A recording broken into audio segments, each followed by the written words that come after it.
Okay.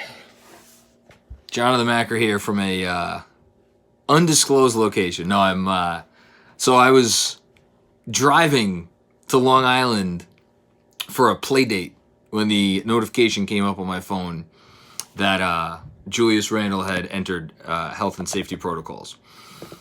Not what I was expecting to see today at all.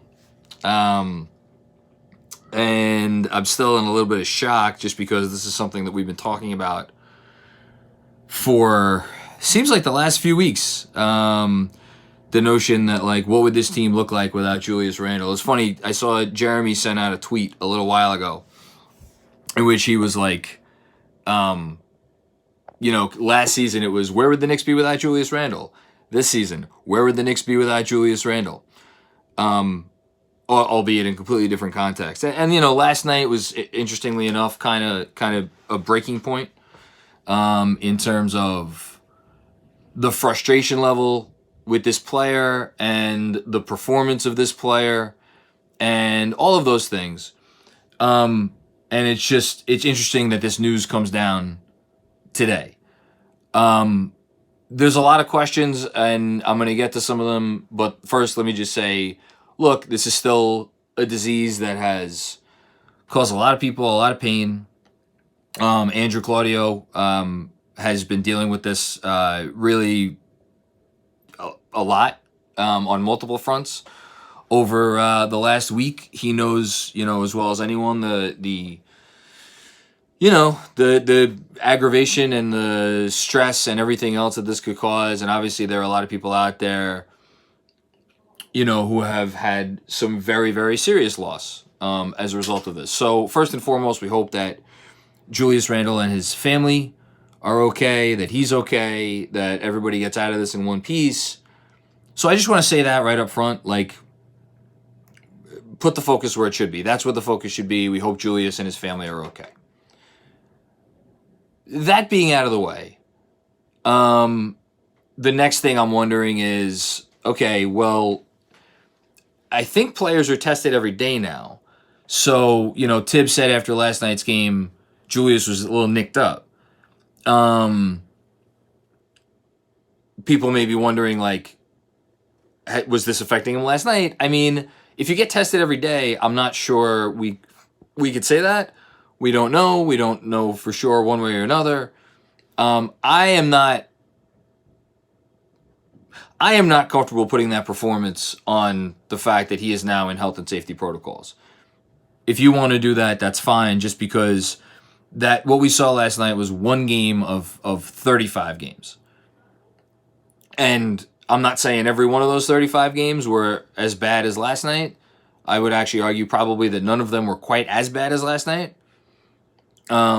But there were some real stinkers. And there were a hell of a lot more stinkers than good games. You could count the amount of truly good Julius Randle games this season probably on one hand, maybe need a couple extra fingers. So let's get that out of the way also. Is this good for Julius Randle, assuming he comes out of this healthy and his family comes out of it healthy? Yes, absolutely. There is perhaps no player in the NBA that needed a break more than Julius Randle. I tweeted out some stats today, last night. I included some in my newsletter. Every conceivable metric that you can use to assess a player. I was even looking up some of his advanced stats this season compared to last year. And it's just like, it doesn't matter what advanced stat you look at. It doesn't, any stat, any number, any metric whatsoever that you look at, which assesses Julius Randle in this year and his performance, it paints the same picture. This guy has been a bad basketball player. This guy has not been a helpful basketball player. This guy has been hurting his team when he's out there. I'm going to get to the lineup stuff and the rotation question mark and all that stuff in a minute. But first, let me just acknowledge something. And this is not going to be something that anyone wants to hear, but I'll acknowledge it anyway. I see a first super chat comment, by the way, from WG. This fan base is toxic right now. People are celebrating COVID for Julius. Let me read the rest of it. It's disgusting just putting that out there. It's just a game. Yeah, and that's why I wanted to say right up front, like, let's keep the focus where it should be first and foremost, which is making sure Julius is okay and his family's okay. At the same time, I would be lying if my first emotion and my first thought when I saw this, actually, no, that's a lie. My first thought when I saw this was like, oh, I hope he's okay. And then immediately after that, my next thought was, man, I'm excited to see what this team looks like for however long he's out. And this could not have come at a better time. So I'd be lying and I would be disingenuous if I was like, anyone who's excited about this that's just wrong. No, look, we're human beings. I'm a human being. We're all human beings. We're all fans. And anyone who hasn't at least been wondering what this team would look like without Julius Randle over the last few weeks, and really, quite honestly, for the entire season, like, it's natural, you know? And I'm not going to sit here and lie about that. Maybe other people will. And that's fine.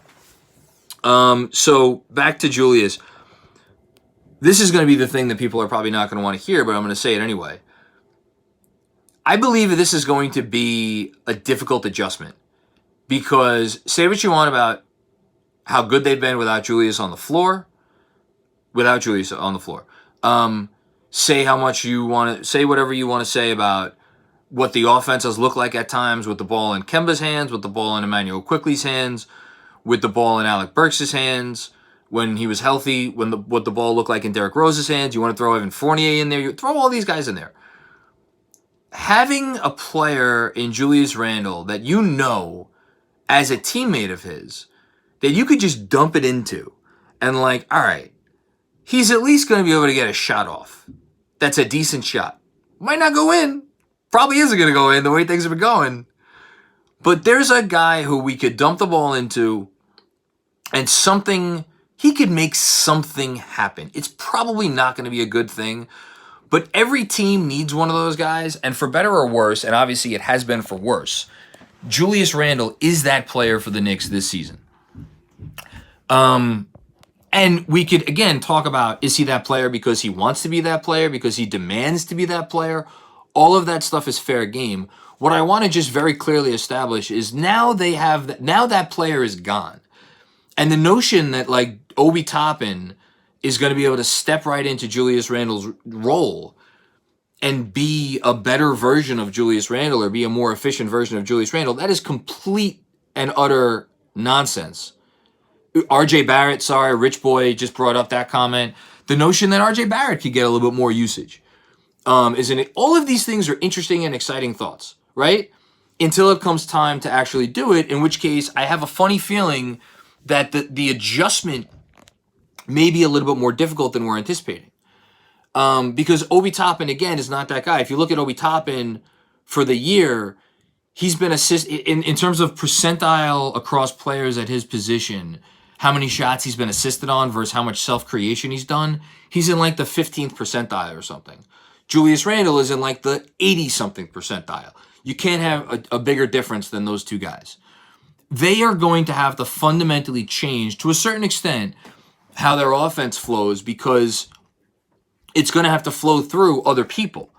I'm going to get to a couple super chats real quick before they disappear because I'm on my phone and I don't have Andrew to send them to me. Cassius Clay says, hopefully it's not true and he and his family are fine. And this is really a front office move to get his mind right and see what the team is without him. Yeah, I don't think you're allowed to do that. Nice thought, though. My main man, Harry Donert. I'm avoiding Knicks Twitter right now. Yeah, me too. I don't want to see a bunch of people cheering around someone getting COVID. Yeah, completely fair. Completely agree with that. And again, to be 100% clear, we should not be celebrating this. This is not good news. This is perhaps an opportunity to move forward as a basketball team, but nobody should be celebrating the fact that Julius Randle has this thing. Be very clear about that. And then one other comment here from Hannibal Miles. Could be a blessing in disguise for Julius basketball-wise. Now we could see Obi's 36 instead of speculating. Let's see how he handles it. So yeah, that's a perfect transition back to what I was saying before, which is that Obi Toppin can and should play a much bigger role in the offense with Julius Randle out. Not only in terms of minutes, but in terms of usage. He should get a few more opportunities to do some things that he hasn't really gotten the opportunity to do this year. But this is now going to have to be a guard-centric offense, or a guard/wing-centric offense, and I say /wing because Evan, RJ, and Burks should all get a chance to do some damage. But they're going to really, I think they're going to have to speed it up. There's going to have to be a lot more ball movement, a lot more player movement. All the stuff that we complain doesn't happen when Julius Randle is in the game. And we blame Julius Randle for, this stuff isn't happening, and it's not happening because you don't want to play this way. All that stuff needs to happen now.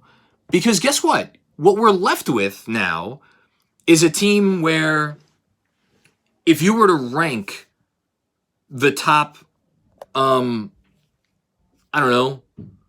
50 players in the league right now, in terms of just the stuff that we typically rank guys with, which is what is your usage versus how efficient you are? How much can you create and how efficiently can you create? The Knicks don't have anyone in the top 50. Kemba Walker, I guess, is the closest to that. And we saw him be, the way he played last week, he was in the top 50. But then we saw how he played the last two games. Do you put him in the top 50? I don't know. Quickly has moments where, but last night, I thought he played really well. He shot 4 for 13 from the field. I don't put him in that conversation yet. Alec Burks has been arguably the best player for the Knicks this season from game 1 until game 35. Is he in that top 50? No, I don't think he is either. They don't have anyone. And if you're going to be an NBA team who goes out there and you don't have one of those guys who is a legit top 50 guy, and you could even extend it further if you wanted to say the Knicks don't have a top 75 guy right now. But again, this conversation feels disingenuous because Julius Randle has not played like a top 50 or a top 75 player. So what are you really losing here? And that's where we go around and around and around, which is what gets me back to my initial point, which is that the Knicks need to change how they play. And they need to play in a way that the whole becomes greater than the sum of the parts. And that has not happened yet this year. We will see if that is what happens. Now, will this be a game? Will this be a couple of games? I don't know. If nothing else, I think it is a good time for Julius to kind of, take a step back and see how the team plays without him. And look, we may be having a very different conversation in 4 or 5 or 6 days. I'm curious what it'll look like. A couple other super chats here. Back for more. I can't help but see this as a lose-lose. If we play better, the narrative about surrounding Randle is going to be horrible. If we play worse, then the narrative of the whole team will be horrible. The only way this is a win is if they play well, and then Julius Randle comes back and adjusts his style of play, or if they play well and it further emboldens the front office to potentially look at some things, if not before February 10th, then over the summer. What does Obi Toppin look like if he actually plays 25, 30 minutes a night? But I agree with you, Harry. There is absolutely a lose-lose potential here. And it's a very smart comment. Even though, again, sitting here right now, the fan in me, the emotional part of me, the part of me that's watched a lot of shitty basketball this year, I just want to see what it looks like. And I'm curious and I am excited, even if the long term of this is probably not going to be good. We got another super chat here from Kevin Danishevsky. What's going on, Kev? I hope Randall's family's okay, most important. I'm nervous that Tibbs starts Taj at the 4. Even if they don't have a top 50 player, they may have the most depth. Yeah, I would agree with that. They may have the most depth in the league. I think they got a lot of guys in the conversation for top 100, top 150. That's for sure. Thank you, Gad Candelario, for your super chat comment. I appreciate that. Matt Smith, it's January 5th. The Knicks beat the Thunder Pacers, COVID cases per Woj. And Raptors handily. What do we do on January 6th versus Boston if Julius is back? You play him. You play him. You have to play him, and you have to hope that the time away, both to get himself right mentally, to get himself right physically, and perhaps to see how do I adjust. But then again, like, is that realistic? Is that realistic? I'm the one who brought it up. I'm asking myself, is that really realistic? To expect that a player who, again, all of these guys, all of these top guys are only where they are because they have an immense amount of self-confidence. Even if Julius Randle's confidence in reality is like in the shitter right now, to be able to build themselves up and to be able to propel themselves to do what they do every night, Julius Randle's telling himself, I'm the guy, I'm the guy, I'm the guy. You think a week off is going to then make him come back and be like, you know what? I'm just going to be a guy who gives 85% of my effort on the defensive end. And I'm going to be a guy who my function on this offense is I'm going to set hard-ass screens every time down the court. I'm going to cut like crazy. I'm going to screen and dive, pick and pop, pick and pop, pick and pop. And I'm not going to ask for any ISOs. Do we think realistically that Julius Randle is going to turn into that player regardless of what happens in the next week? It's not realistic.